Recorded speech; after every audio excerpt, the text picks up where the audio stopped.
पंडा मो बीपीएलएस कंपनी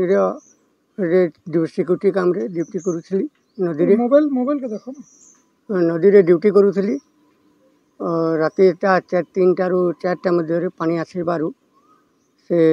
मु आवाज शुणी पारिलिनी से पानी घेर में रहीगली सेठारे मजारे सेठारे केबिन मु जो थोड़े रोली सेटा भी भासीगला पानी रे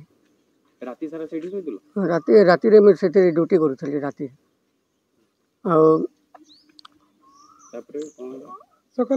सकाल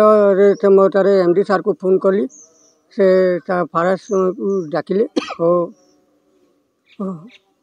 को डाकिले और से मन को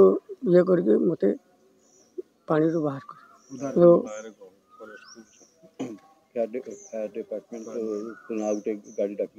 हाँ फायर डिपार्टमेंट रो गोटे गाड़ी रे सेटारे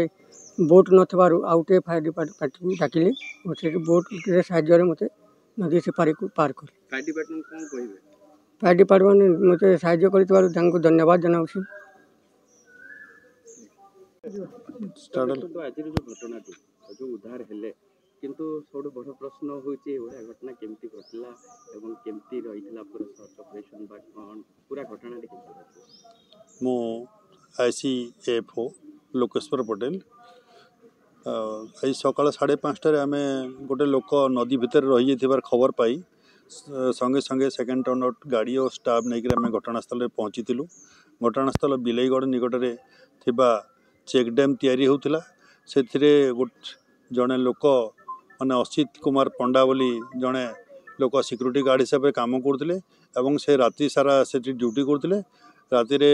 ड्यूटी करुवा समय हठात नदी में पानी बढ़ी जारू से बाहर को आसी पारि नथिले तेणु आमर सहायता लोड़ी आम सकाले पहुँचला देखिलु जे पानी स्रोत बहुत अच्छी तेणु आ गोटे गाड़ी आमर रबर बोट एवं ओबीएम मगई आम से तार साहाय्य से टापू को जाइकरी से असित कुमार पंडा को जीवंत अवस्था नदी कूल को आनी।